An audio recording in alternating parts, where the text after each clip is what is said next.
तूने मुझे बनाया, तूने मुझे सजाया, तूने मुझे बनाया, तूने मुझे सजाया।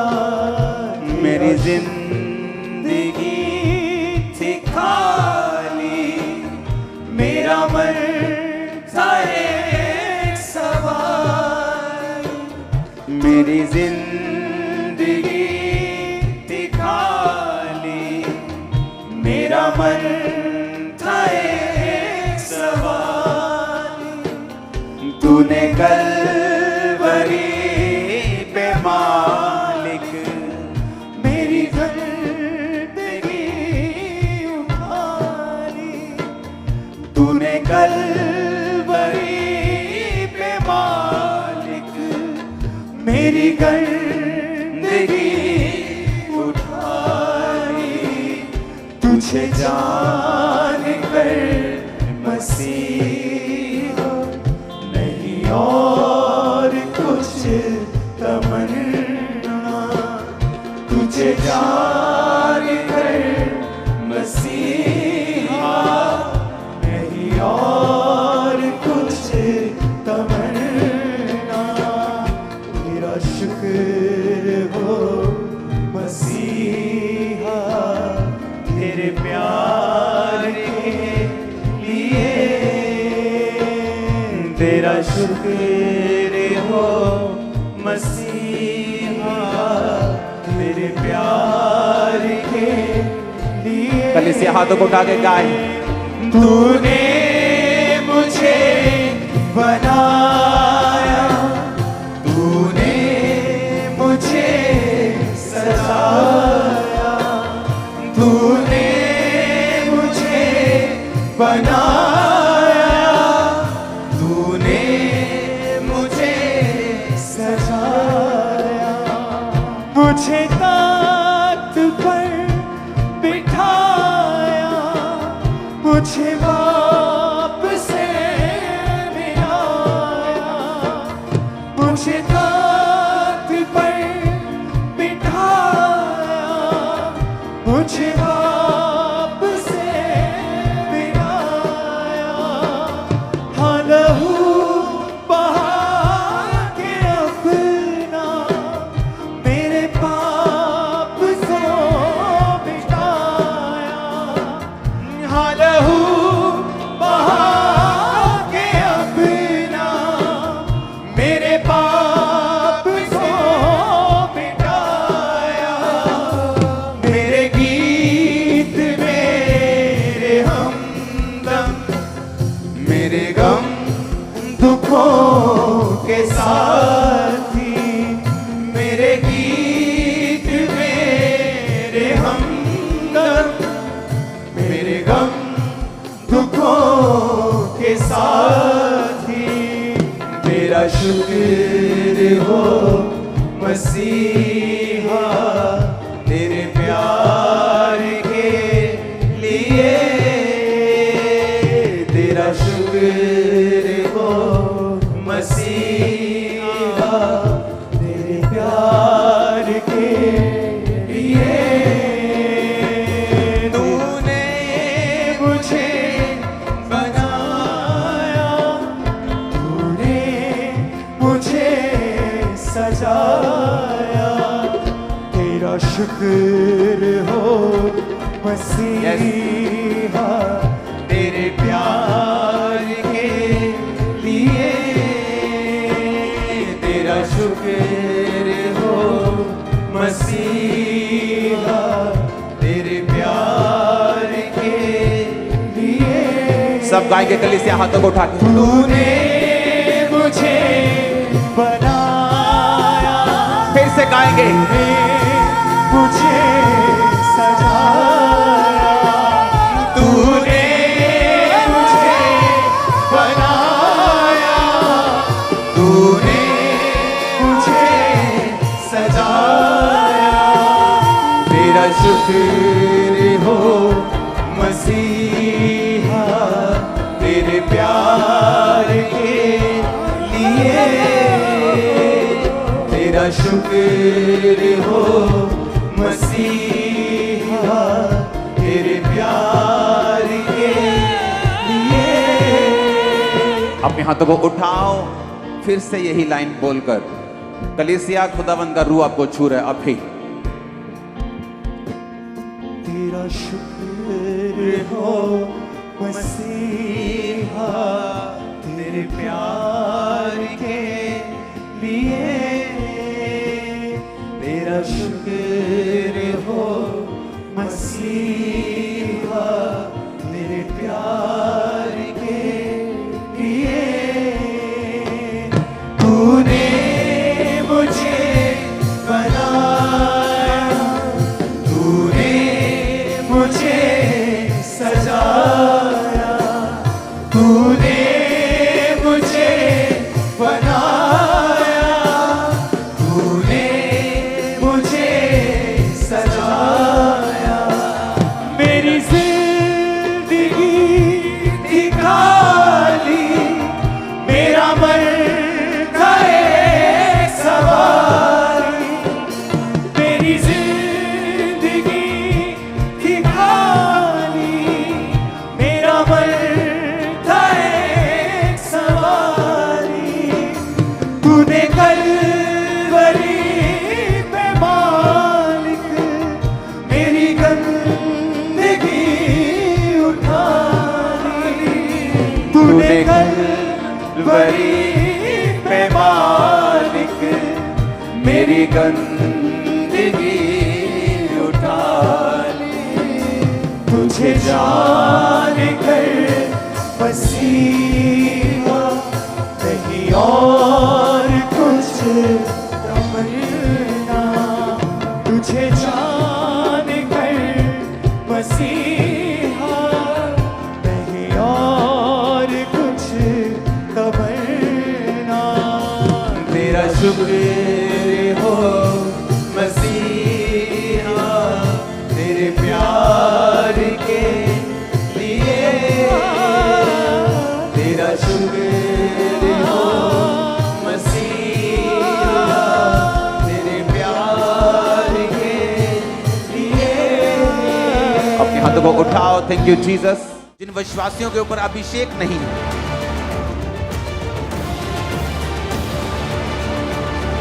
आप हमेशा नोटिस करना उनके परिवारों में, उनकी जिंदगियों में हमेशा किसी ना किसी शैतान के अटैक के नीचे वो रहते हैं।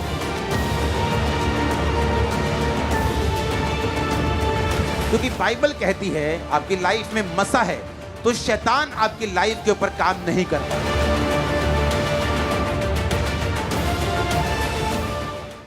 ये वचन जो मैं आपको आज देने जा रहा हूं, आज ये उसका फर्स्ट पार्ट है, जिसका नाम है परमेश्वर का अभिषेक। इसका हेडिंग होगा अनॉइंटिंग ऑफ गॉड। वो कैसे आता है, परमेश्वर का अभिषेक क्या काम करता है, परमेश्वर का अभिषेक मुझे क्यों चाहिए, परमेश्वर अपना अभिषेक क्यों देता है, मुझे वो अभिषेक कैसे संभाल के रखना है। ये सारे विषयों के ऊपर आज हम बात करेंगे।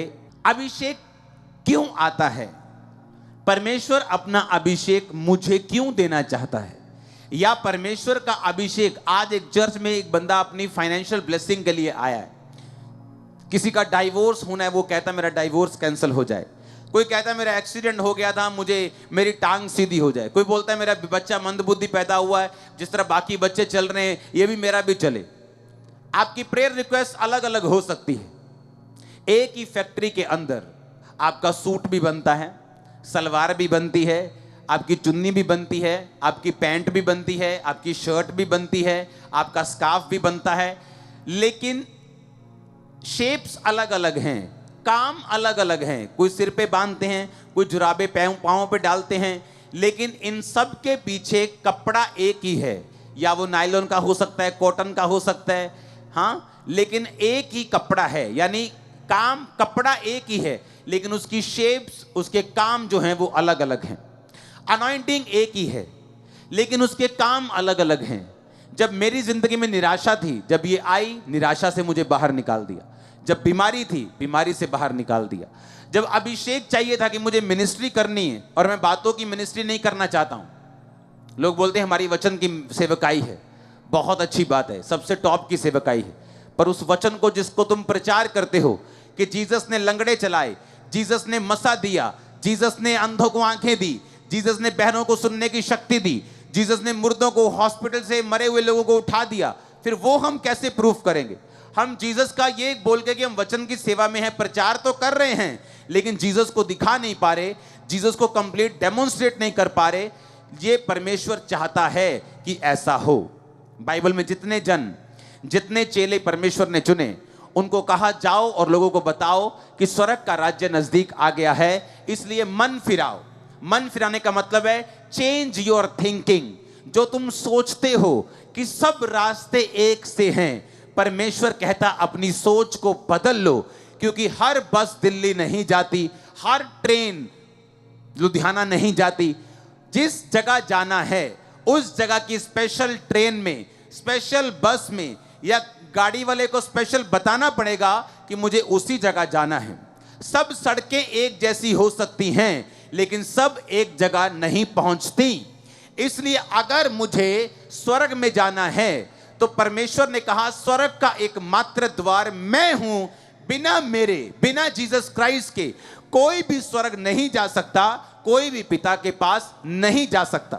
परमेश्वर यीशु मसीह ने कहा गो और लोगों को बताओ, जाओ कि मन फिराओ, चेंज योर थिंकिंग, अपनी सोच को बदल लो, क्योंकि परमेश्वर का राज्य निकट आ गया।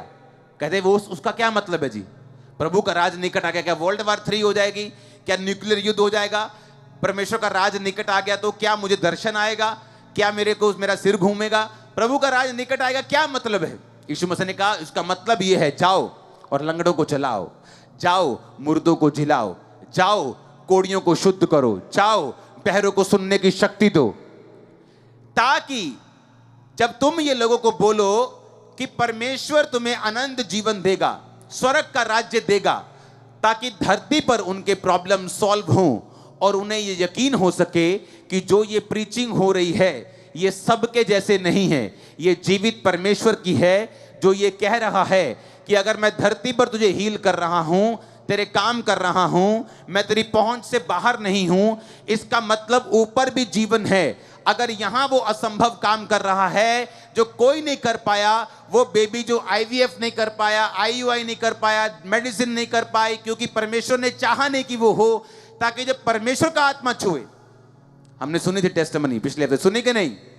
19 साल से कोई बेबी नहीं, मेडिसिन के बाद चेंज, ओके, यहां मेडिसिन, कतर में मेडिसिन, फॉरेन में मेडिसिन, इलाज शुरू किया, बड़ा इलाज किया, दवाई चेंज की और बड़ा इलाज किया, आईयूआई, आईवीएफ सब फेल हो गया। क्या करें? चर्च के बारे में मालूम हुआ, एक दिन मैंने परमेश्वर के आत्मा की सहायता से लोगों को आगे बुलाया कि बहनें आगे आ जाओ। ऑनलाइन देख रही, मैंने कहा 21 दिन फास्टिंग करनी है और ये चीजें, ये इंस्ट्रक्शन होंगी, इसे फॉलो करना है और 21 दिन बाद टेस्ट करना है। 19 साल बाद जब 21 फास्टिंग के साथ, इंस्ट्रक्शन के साथ चेक किया, राइट 21 दिन बाद प्रेग्नेंट, पूरे 9 महीने के बाद बेबी बॉय, और ये गवाही देने के लिए आई थी। सुनी कि नहीं सुनी? इसका मतलब क्या? इसका मतलब कि परमेश्वर मेरे असंभव काम कर सकता है, मुझे उसकी बात पर ध्यान देना है। वो कह रहा है कि मन फिराओ, चेलों को बोलो जाओ। जब उसने चेले भेजे तो उसने ये नहीं कहा कि लोगों से बातें करना, उसने कहा पहले लोगों को बताना, प्रीच करना, लेकिन साथ साथ में उनकी बीमारों को चंगा करना, साथ साथ में उनके लंगड़ों को चंगा करना, साथ साथ में उनके दुखों को दूर करना, ताकि उन्हें यकीन हो सके। क्योंकि बातें हम बहुत सुनते हैं और बातें जितनी मर्जी सुन लो, बहुत अच्छी अच्छी सुन लो, लेकिन उसका कोई फर्क नहीं पड़ता। उन सब चीजों का कोई फर्क नहीं, सब अच्छी अच्छी बातें करते हैं, लेकिन धरती पर काम कोई नहीं करता। अब हमें यह बात समझनी है कि जीसस क्राइस्ट ने जब अपने चेलों को भेजा कि मेरा प्रचार करो, तो उसने कहा मैं तुम्हें साइंस एंड वंडर्स के साथ भेजूंगा, जो इस चर्च का नाम है the church of science and wonders, कि मैं तुम्हें चिन्ह और चमत्कारों के साथ भेजूंगा। और लोग यकीन करेंगे कि मैं परमेश्वर हूं। यीशु मसीह ने अपने मुंह से कहा कि जब तक तुम चिन्ह और चमत्कार नहीं देख लोगे, कदापि विश्वास नहीं करोगे। हालेलुया। तो वचन की सेवकाई प्रथम स्थान पे होनी चाहिए, लेकिन हीलिंग और डिलीवरेंस भी उसके साथ फॉलो करनी चाहिए। तब आपकी सेवकाई कंप्लीट है, आपकी चर्च कंप्लीट है। अब आपको यह बात मालूम होगी कि अगर यीशु मसीह ने अपने चेलों को भेजा तो उसने सिर्फ बातों के साथ नहीं भेजा, उसने पावर के साथ भेजा, उसने अनॉइंटिंग के साथ भेजा। ओ, अब मुझे मालूम हुआ कि अगर मेरी लाइफ में अनॉइंटिंग नहीं है तो मैं परमेश्वर का काम कंप्लीट नहीं कर सकता। अब एक बंदा जो बिजनेसमैन है, क्या करता है? मसा। अनॉइंटिंग आपकी लाइफ में क्या करती है?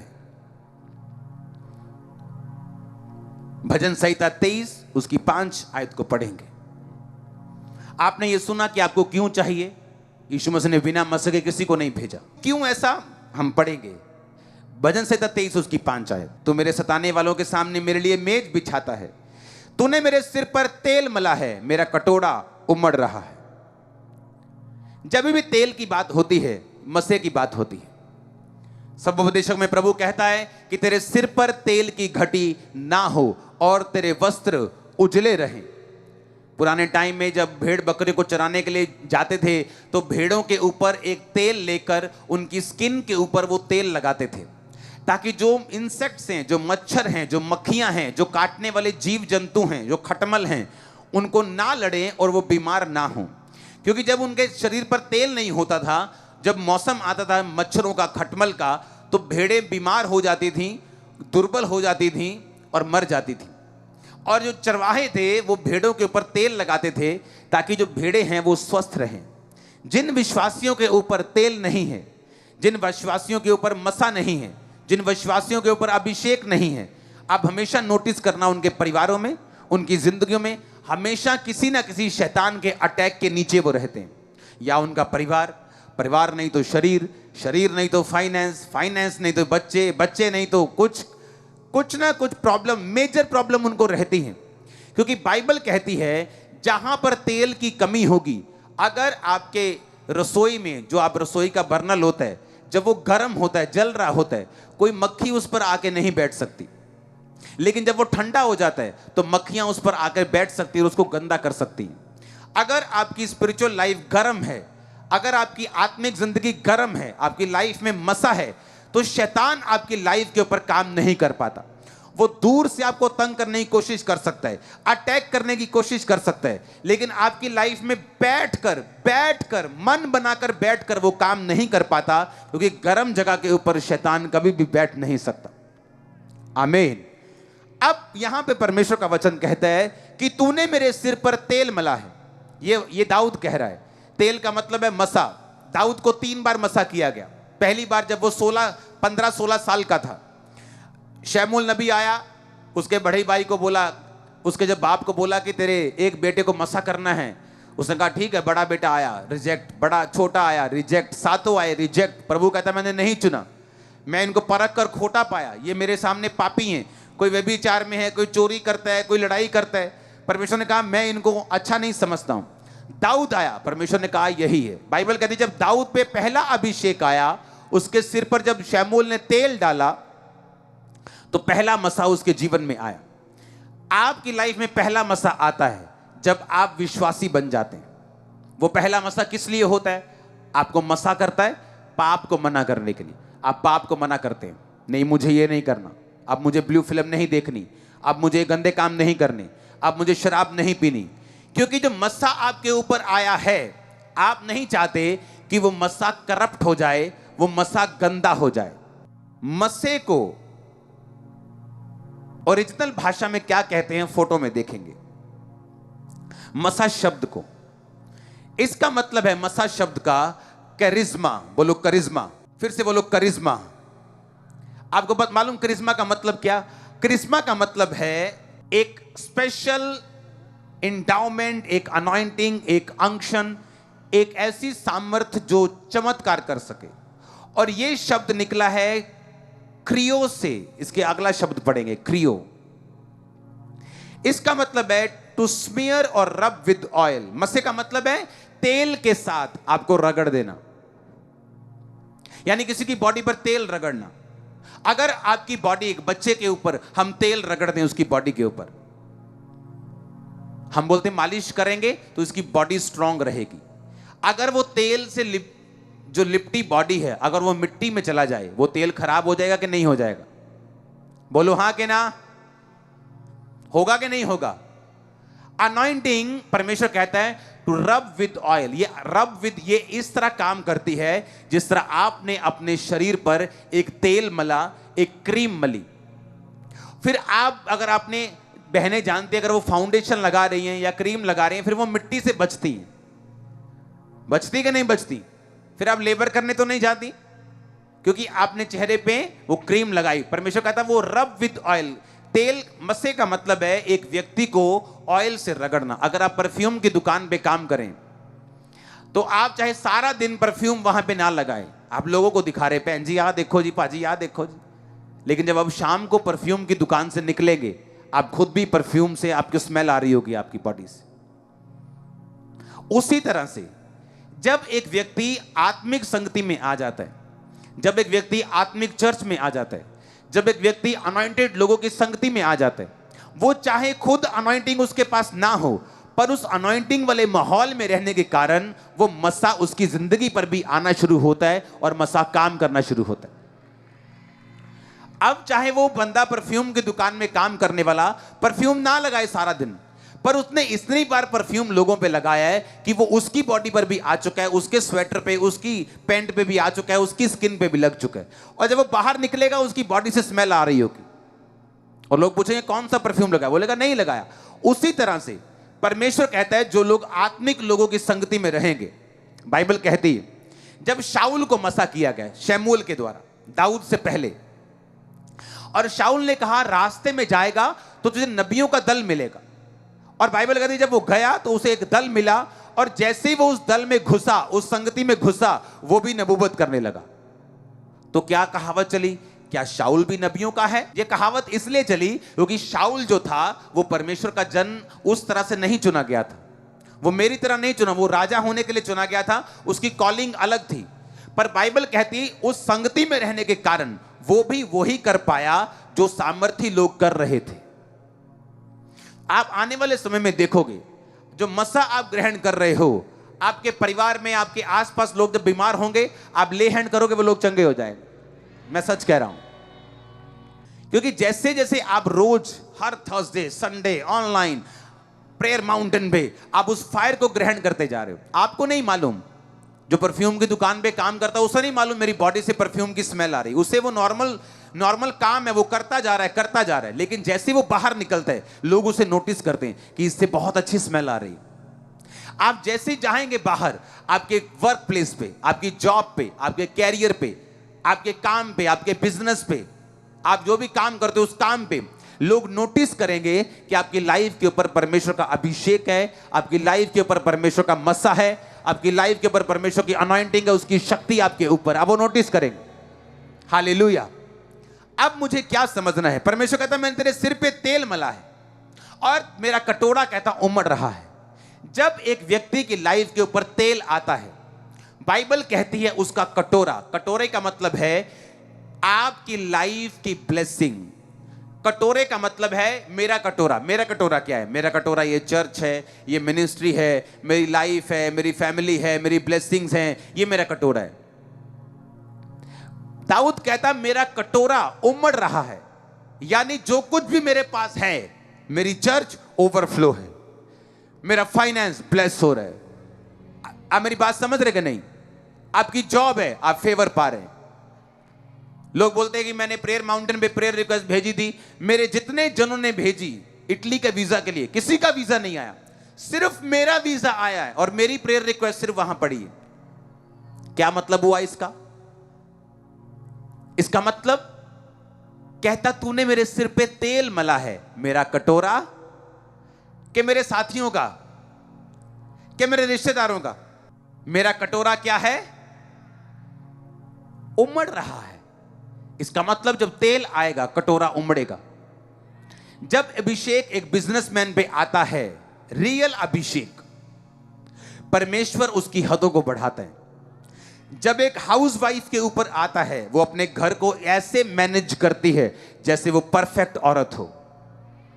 जब अनॉइंटिंग आपकी लाइफ के ऊपर आती है, वो क्या करती मैं आपको बताता हूं, क्योंकि आज एक बैठा बिजनेसमैन सोच सकता है कि मुझे इस अभिषेक की क्या जरूरत है, मुझे ये अभिषेक क्यों चाहिए।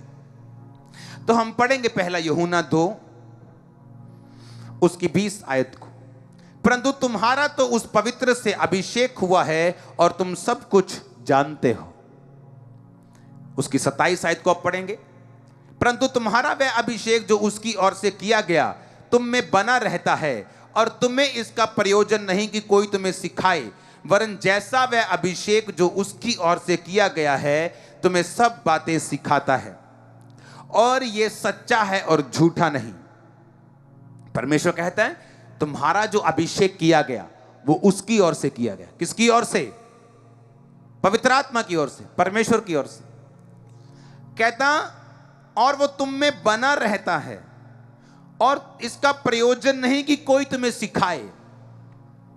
आप अपने बिजनेस में होंगे और मैं आपको दावा करता हूं, अगर आप जेन्युइनली अनॉइंटेड हैं, आप बड़ी बड़ी बिजनेस मीटिंग में वो सिखा पाएंगे जो आप सिखा पाएंगे, जो जॉब पर लोगों को आप सिखा पाएंगे, जो विजडम आपके पास होगी। क्यों? कहता वो अभिषेक जो तुम्हारा किया गया तुम्हें सब बातें सिखाता है। आप घर पे परेशान बैठी होंगी कि हाय मुझे कैसे चलना है, मैं बच्चों को क्या करूं, ये तंग करते हैं, मैं फाइनेंस को कैसे संभालूं, मैं तंगी को कैसे फेस करूं। लेकिन जैसे आप चर्च आती, अभिषेक ग्रहण करती, ये आपकी अगुवाई करना शुरू करते। धीरे धीरे धीरे धीरे ये आपसे बात करता है, ये आपको सिखाता है, आपको मालूम होता है अच्छा अभिषेक बात करता है आपसे। हालेलुया।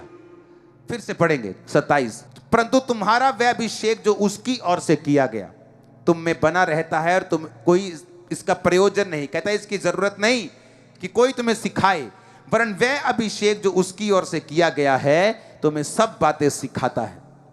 इसका मतलब क्या? इसका मतलब चाहे मैं बिजनेसमैन हूं, चाहे मैं पास्टर हूं, चाहे मैं एक प्रॉफिट हूं, चाहे मैं अपोस्टल हूं, चाहे मैं एक रेडी लगाता हूं, चाहे मैं जहाज चलाता हूं, परमेश्वर कहता जो अभिषेक तुम्हारा किया गया है वो तुम्हें सब बातें सिखाएगा। तुम्हारे कैरियर में क्या करना है सिखाएगा, तुमने अपने फाइनेंस में क्या करना है, अपनी लाइफ में क्या करना है, इमोशनल डिस्टर्बेंस से बाहर आने के लिए क्या करना है, पाप में हो तो बाहर आने के लिए पवित्र आत्मा आपकी अगुवाई करता है, आपको निरुत्तर करता है, आपको वो चोट करता है कि आप बाहर आए। अभिषेक जब आपका होता है वो आपको सिखाता है। आप छोटे लेवल पे हो, बड़े पे हो, अभिषेक आपको सिखाना नहीं छोड़ता। और बाइबल कहती है जो तुम्हारा अभिषेक किया गया है वो तुम्हें सब बातें सिखाता है। आमीन। हमें किसी ने कुछ नहीं सिखाया कि क्या करना है। जो मिनिस्ट्री हम कर रहे हैं, जब मैं टेंट की मिनिस्ट्री स्टार्ट की, किसी ने कोई टेंट में चर्च नहीं लगाता था। मैं पहाड़ की तरफ घूमने गया, बोलते हैं वो भी कोई चर्च है, उससे टेंट लगता। मतलब टेंट वाले को चर्च नहीं समझते थे। आज हर बंदा टेंट चर्च लगाना चाहता है। मैंने कहा था परमेश्वर का आत्मा युक्ति का आत्मा है, वो आपको युक्ति देता है। आप जूम पे आप हीलिंग होते हुए देख रहे हो, युक्ति का आत्मा। प्रेयर माउंटेन में देख रहे हो क्या मार्वलस काम हो रहे हैं, युक्ति का आत्मा। जब परमेश्वर का आत्मा और उसका अभिषेक, दो चीजें होनी चाहिए। एक है कि गिफ्ट लिया, आईफोन लेटेस्ट लिया और कबाड़ में फेंक दिया, घर के किसी दराज में फेंक दिया। हाँ जी पवित्र आत्मा हैगा जी, हाँ जी हैगा जी। अभिषेक पाया? नहीं जी। आईफोन अगर लिया तो उसमें एप्स डाउनलोड करो, बाइबल्स करो, इब्रानी करो, यूनानी करो, फिर गोते मारो बाइबल में ऐसे ऐसे, मजा तो लो। आमीन। प्रेरितों के काम 10 उसकी 38 आयत में लिखा, परमेश्वर ने किस रीति से यीशु मसीह नासरी को पवित्र आत्मा और सामर्थ्य से अभिषेक किया। वह भलाई करता, सबको जो शैतान के सताए हुए थे अच्छा करता फिरा, क्योंकि परमेश्वर उसके साथ था। उसने भलाई की, शैतान के सताए हुओं को चंगा किया, क्योंकि उसमें पवित्र आत्मा था और सामर्थ था। सिर्फ पवित्र आत्मा नहीं, सामर्थ। कि एक है कि घर में समर्सिबल लगा हुआ है, पर अभी भी बाल्टी भर के बाहर 2 किलोमीटर निकल के नलका गेड़ के जब तक बाजू थके ना, मजा ही नहीं आता पानी पी के। आदत पड़ी हुई तो क्या करे, घर में समर्सिबल लगा क्या करेगा, बटन चलाना है, पानी नीचे से आ जाना है फ्रेश। लेकिन हमें आदत है संघर्ष करने कि चर्च में जा रहे हैं, पवित्र आत्मा पाया, लेकिन अभिषेक में नहीं बढ़े। और परमेश्वर का वचन कहता है कि उसने यीशु मसीह को पवित्र आत्मा और पढ़ेंगे और सामर्थ्य से अभिषेक किया। पवित्र आत्मा से और, बोलो ऊंची आवाज में, और सामर्थ्य से, दोनों चीजों से उसका अभिषेक किया। और वो भलाई करता रहा, चंगा करता फिरा, लोगों को जो शैतान से सताए से उनको आजाद करता फिरा, क्योंकि उसमें पवित्र आत्मा भी था और उसमें अभिषेक भी था।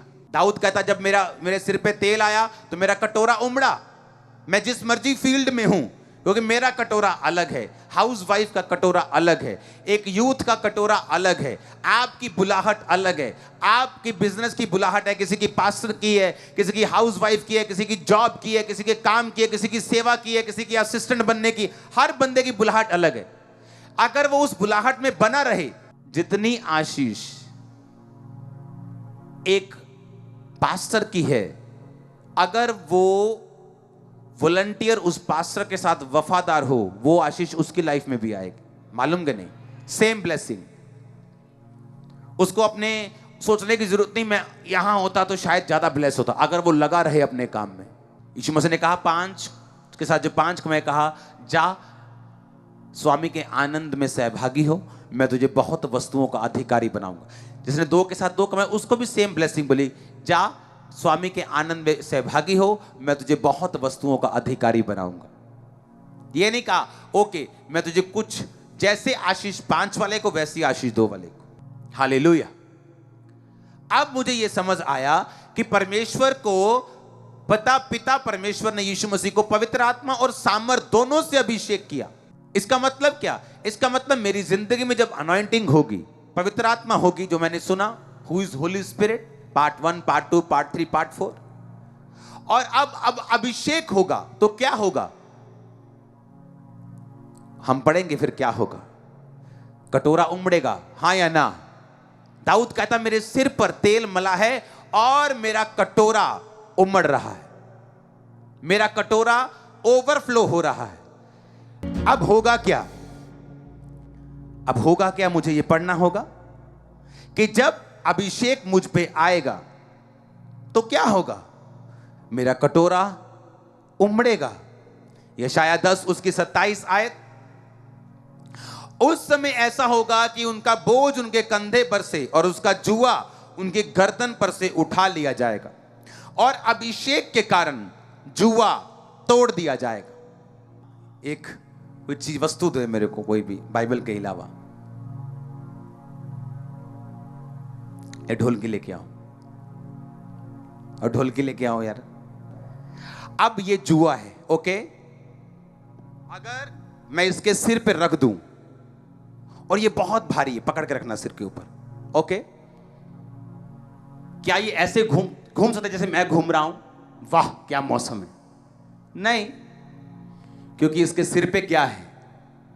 जब एक औरत पट्टे लेने जाती है, आप उसको ध्यान से देखना, सिर पे जब पट्टे होते हैं तो वो ऐसे चलती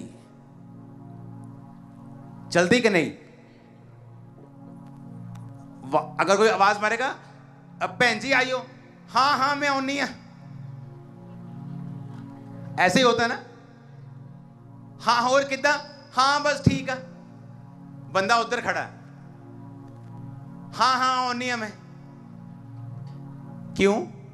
सिर पे क्या है और कंधे पे क्या है? परमेश्वर कहता, फिर से पढ़ेगा यशायाह 10 उसकी 27 आयत को। उसने कहा उस समय ऐसा होगा कि उनका बोझ उनके कंधे पर से और जुआ उनके गर्दन पर से उठा लिया जाएगा और अभिषेक के कारण वो जुआ तोड़ दिया जाएगा। अब वो जुआ क्या है? मेरा जुआ डिप्रेशन था, दुष्ट आत्मा थी, बीमारी थी, निराशा थी, हीन भावना थी, ये मेरा जुआ था, और इतना भारी था कि मैं आपको प्रभु की हुजूर में बता रहा हूं कि मेरे को विश्वास नहीं था कि यीशु मसीह सबसे मुझे आजाद कर सकते हैं। मुझे नहीं था, पर मैं प्रभु से प्यार करने लगा था और आगे बढ़ने लगा था। मुझे मालूम था कि एक ना एक दिन काम हो जाएगा, चलते हैं आगे, देखते हैं क्या होता है, पीछे नहीं मुड़ना बस। अब कहता अभिषेक के कारण जो तुम्हारे सिर के ऊपर जुआ है और तुम इधर उधर नहीं देख सकते, कि बोलता आओ घूमने चलते हैं, नहीं जा सकते, तंगी है, मोबाइल टूटा हुआ है, क्या है, तंगी है,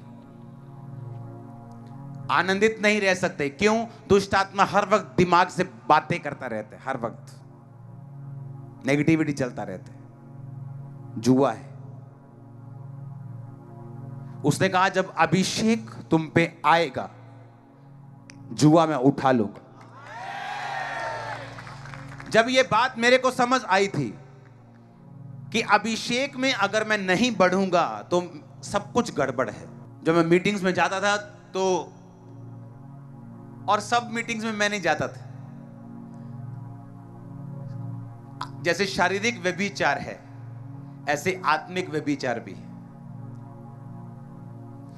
जो लोग बहुत सारे पास्टर्स को सुनते हैं वो कभी भी नतीजे पे नहीं पहुंचते। आप इमेजिन करो, बहुत सारे ऐसे अनॉइंटेड पास्टर हैं इस दुनिया में अभी भी, मैं सबको नहीं सुनता हूं।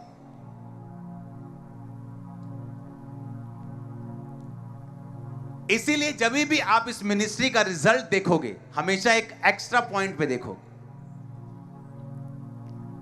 आपने कभी नोटिस किया, जो भी परमेश्वर का आत्मा शुरू करता है वो कैसे फैलता है? सुनो मेरी बात, जैसे शारीरिक व्यभिचार होता है कि अपनी वाइफ के अलावा और भी मुंह मारने जाते लोग, उसी तरह आत्मिक व्यभिचार भी है कि सबको सुनना है और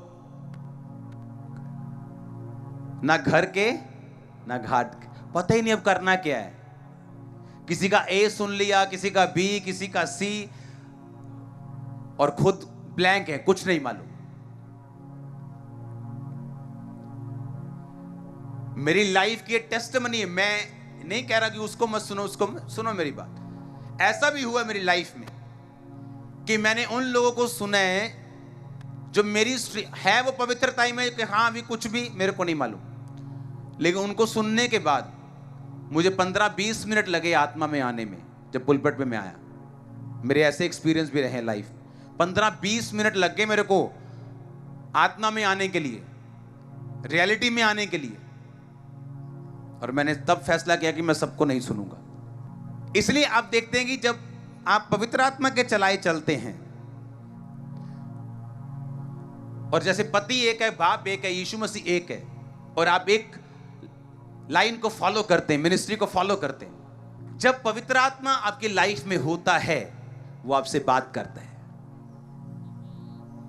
और आज आप चर्च में आए, हां, परमेश्वर चाहता है मैं इसकी लाइफ में जो प्लान है, अगर दाऊद की जिंदगी में प्रभु ने सोचा था कि ये पवित्रताई में है, मैं इसको राजा बनाऊंगा, फिर क्या किया? उसको मसा किया।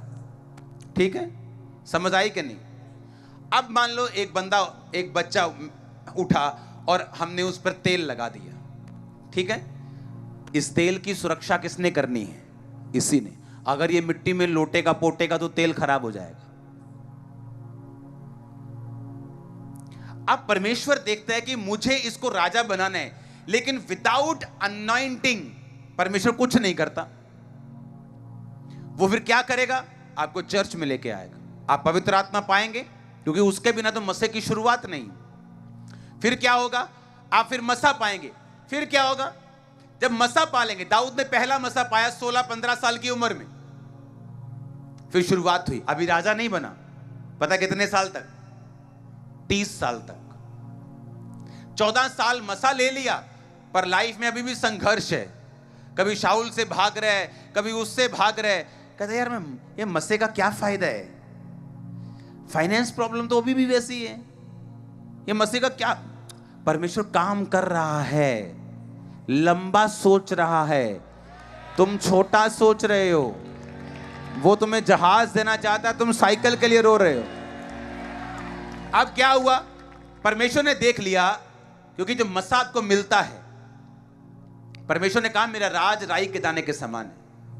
यानी मैं तुम्हें राई का दाना दूंगा, पेड़ तुम बनाओगे, उसे सींचोगे, रक्षा करोगे। मैं तुम्हें राई का दाना दूंगा, पेड़ तुम बनाओगे। मसा मैं तुम्हें दूंगा। मेरा मसा कैसे आया? बड़े बड़े बड़े मसा आया। तब कैसे होता था? चर्च में प्रेयर करते थे, मसा आए मसा आए, लोग मसे से भरते थे। किसी का सिर दर्द हील हो गया, किसी का टांग दर्द हील हो गया। इससे ऊपर कुछ नहीं। उस मसे में वफादारी, फेथफुलनेस, प्रार्थना नहीं, डिस्करेज नहीं होना अगर रिजल्ट नहीं आया, बढ़ते रहना, आगे जाना, और आगे और आगे, काम होने शुरू, आगे और आगे। आपके सामने ही अभी क्या हो रहा है, और सोचो आगे क्या होगा, उससे आगे क्या होगा। मेरी ये विश है प्रभु के सामने कि मुर्दों की प्रेयर लाइन होनी चाहिए। ये मेरी प्रेयर है। कब पहुंचूंगा ये? By God's grace, hallelujah. वो मसा एक बार मिल गया, अब उसकी सुरक्षा करनी है। ब्लू फिल्म मिट्टी है, मसे पे आ गई, खराब कर देगी। शैतान क्यों चाहता है कि आप ब्लू फिल्म देखें? वो क्यों चाहता है आप शराब पिएं? वो क्यों चाहता है आप गलत रिलेशनशिप में जाएं? वो क्यों चाहता है आप लंगर प्रसाद में जाएं? क्या? क्योंकि जो मसा आया है, शैतान चाहता है उसे करप्ट कर दिया जाए, इमीडिएटली करप्ट किया जाए। आपको जिंदगी में किसी लड़की ने देखा तक ना हो, आज मसा लेके जा रहे बाहर, सीधा प्रपोज, आप वाह ये तो मसे का कमाल लगता। ये मसे का कमाल नहीं है, ये शैतान का कमाल है। उसने देख ले, पता है शैतान क्यों मसे के पीछे? आज भी शैतान के पास मसा है, आज भी। प्रभु ने उससे मसा नहीं छीना। जो पास्टर व्यभिचार करते हैं, रेप्स करते हैं, चोरियां करते हैं, उनसे भी प्रभु ने मसा वापस नहीं लिया। क्योंकि परमेश्वर की ये आदत है कि एक बार जो वो चीज दे दे वो वापस नहीं लेता। इसलिए एंड समय में लोग बोलेंगे हमने दुष्ट आत्मा निकाली, प्रभु कहेगा मैं जानता नहीं कौन हो तुम। आप मेरी बात समझ रहे कि नहीं? इसीलिए मसा होली स्पिरिट के साथ अच्छा होगा। ये ना हो होली स्पिरिट निकल जाए और मसा रह जाए अकेला। आमीन। और जब पवित्र आत्मा नहीं होता फिर कॉपीज करनी पड़ती, कॉपी पे कॉपी मारी जाओ, पवित्र आत्मा वाले बंदे को फॉलो करी जाओ, कहीं तो पहुंचेंगे ही। जब पवित्र आत्मा आपकी लाइफ में होता है, आप क्यों चाहते हैं एक गाना बजाओ शैतान का, देखो कॉन्सर्ट, भीड़ देखो कितनी आएगी, आपका भी लग रहा है नाचने के लिए। क्यों? पता है? वो मसा है, वो अनॉइंटिंग है, वो रियल अनॉइंटिंग है, वो असली मसा है वो, लेकिन डेवल का है। आप मेरी बात समझ रहे कि नहीं? आप जब ऐसी जगहों पे जाएंगे आपको जोश आएगा कि आप नाचें। फिर वो क्या है? वो अनॉइंटिंग है, वो मस्सा है, लेकिन शैतान का। प्रभु ने छीना नहीं है उससे, प्रभु ने अपनी प्रेजेंस से उसे दूर किया, अपनी आत्मा से दूर किया, लेकिन मसे से दूर नहीं किया शैतान को। उसके पास आज भी इन्फ्लुएंस पावर है, वो लोगों को कन्विंस कर सकता है।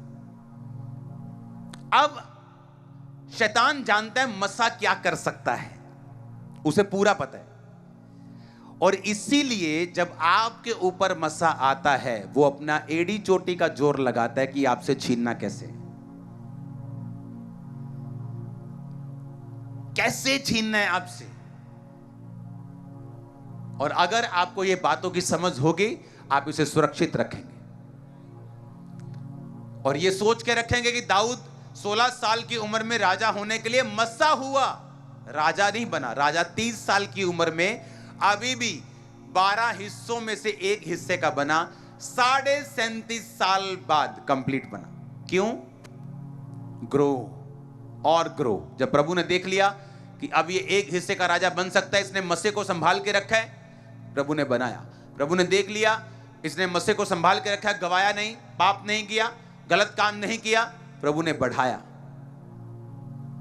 आज मसा आएगा, रिजल्ट आएगा। साल लग सकते हैं, महीने लग सकते हैं, लेकिन जो रिजल्ट होगा वो कॉमन नहीं होगा, वो कॉमन नहीं होगा। इसलिए प्रभु ने कहा मुझे ये शुरुआत करनी है। ये प्रीचिंग मैं अपनी मर्जी से नहीं कर रहा हूं, मेरा टॉपिक और कुछ था। ये टॉपिक प्रभु ने दिया है कि इस टॉपिक पे बोलना है, मेरा टॉपिक नहीं था। आज मेरा टॉपिक कुछ और था। लेकिन हु इज होली स्पिरिट, आपने समझा होली स्पिरिट क्यों आता है, कैसे आता है, क्या उस रीजन है आने का। जब पवित्र आत्मा आता है तो मसा बाद में आता है। आपको मेक श्योर करना है, क्योंकि जब अभिषेक आया तो बंधन, जुआ टूटेगा, नाश होगा। वो जुआ आपका फाइनेंस का हो सकता है, डिप्रेशन का हो सकता है, आपकी फैमिली में प्रॉब्लम्स हो सकती हैं। वो जुआ किसी भी चीज का हो सकता है जो आपको ऊपर नहीं देखने दे रहा, आपको एंजॉय नहीं करने दे रहा, आपको रिलैक्स नहीं होने दे रहा। वो किसी भी चीज का हो सकता है, लेकिन जब अभिषेक आएगा तो बंधन तोड़ेगा। सुनो, जो भी प्रीचिंग हो रही है होली स्पिरिट की, अनॉइंटिंग की, उसे बार बार सुनो, मेडिटेट करो। हो सकता तो 1 साल लगातार सुनो इसे लगातार। हर बार परमेश्वर आपसे बात करेगा, आपको समझ आएगा मुझे अगर कोई ग्रेस मेरी लाइफ में नहीं है तो क्यों नहीं है, मुझे बढ़ना है, ग्रो करना है। और अगर दाऊद रे 12 देशों का राजा, 12 गोत्रों का नहीं बना अभी 30 साल में, तो वेट था अभी 37.5 साल में पूरा बना, क्योंकि अब वो तैयार था। हालेलुया। तो ये बात आपको समझनी है। विदाउट अनॉइंटिंग शैतान आपकी कोई परवाह नहीं करता। अनॉइंटिंग वाले लोगों से वो लड़ता है क्योंकि उसको उसकी वैल्यू मालूम है, क्योंकि अभी भी शैतान के पास अनॉइंटिंग है। इसीलिए जब वो सॉन्ग लगता है नाचने का दिल करता है, क्योंकि उसमें मस्सा है। हाँ, जब चर्च में आते हैं अनॉइंटिंग के नीचे जोश आता है कि नहीं? ताली बजा, मेरा मन करता है, जब मैं ऐसे बैठता तो मैं जोर जोर से ऐसे ताली बजा के वर्शिप करता था, क्योंकि वो अनॉइंटिंग होती थी तो मुझे कुछ ना कुछ करना होता था। मेरी बॉडी ऐसे, मुझे महसूस होता कि पावर मुझे टच कर रही। ये मसा है, और दोनों मसा असली हैं। एक शैतान का है और एक परमेश्वर का है। एक आपको डिस्ट्रॉय करेगा, आपको विनाश के रास्ते पे लेके जाएगा, और एक आपको अनंत जीवन की ओर लेके जाएगा। एक शर्मिंदगी की ओर और एक घमंड की ओर, परमेश्वर के कामों के ऊपर, उसके वचन के ऊपर एक प्राउड लाइफ की ओर लेके जाएगा। ये आपका चुनाव है, आपने किस तरफ जाना है। हालेलुया।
मुझको जीवन दे गया,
कि मैं जी सकूं, कि मैं जी सकूं